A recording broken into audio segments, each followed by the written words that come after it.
বাংলাদেশ ক্রিকেটের আসল সমস্যা যে ব্যাটিংয়ে সেটা আরও একবার প্রমাণিত হলো। যেই ম্যাচে বাংলাদেশের ব্যাটসম্যানরা ভালো পারফর্ম করে ম্যাক্সিমাম টাইম আপনি দেখবেন সেই ম্যাচের রেজাল্ট কিন্তু বাংলাদেশের ফেভারেই যায়। কারণ বাংলাদেশের বর্তমান যেই বোলিং ইউনিট ওয়ার্ল্ড ক্লাস ভাই, ওয়ার্ল্ড ক্লাস। প্রায় প্রত্যেকটা ম্যাচেই কিন্তু বাংলাদেশের বলাররা চমৎকার পারফর্ম করতেছে। হয়তো কোনো একজন নির্দিষ্ট বলার প্রতিটা ম্যাচে পারফর্ম করে না, বাট প্রায় প্রতিটা ম্যাচেই কোনো না কোনো বলার কিন্তু ভালো পারফর্ম করে ম্যাচটাকে ধরে ফেলতেছে। যেমন এই সিরিজের কথাই যদি ধরেন, অস্ট্রেলিয়ার বিপক্ষে প্রথম ম্যাচের প্রথম ইনিংসে বাংলাদেশের হাসান মাহমুদ চমৎকার বোলিং করে 6 উইকেট তুলে নিল। দ্বিতীয় ইনিংসে আবার হাসান মাহমুদের থেকেও বেশি ভালো বোলিং করলো মেহেদী হাসান মিরাজ। মেহেদী মিরাজ তুলে নিল 5 উইকেট।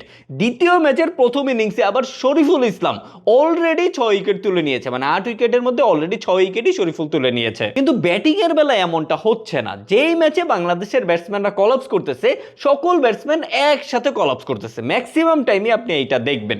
এবং এই ব্যাটিং ব্যর্থতার কারণেই মূলত আমরা ম্যাচগুলো হারি। বাংলাদেশের বিপক্ষে দ্বিতীয় ম্যাচের প্রথম ইনিংসে অস্ট্রেলিয়া অলরেডি 101 রানের লিড নিয়ে নিয়েছে।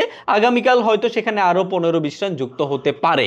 কিন্তু দ্বিতীয় ইনিংসে বাংলাদেশ ব্যাটিংয়ে নেমে যদি দারুণ একটা কামব্যাক করতে না পারে, যদি প্রথম ইনিংসের মতোই ব্যাটিং করে, তাহলে তো ম্যাচ ওখানেই শেষ। আর যদি বাংলাদেশি ব্যাটসম্যানরা দ্বিতীয় ইনিংসে একটা ভালো কামব্যাক করতে পারে, ভালো পারফর্ম করে অস্ট্রেলিয়াকে 2 থেকে 250 রানের একটা টার্গেট দিতে পারে, তাহলে কিন্তু এই ম্যাচের রেজাল্টও যে কোনো কিছুই হতে পারে।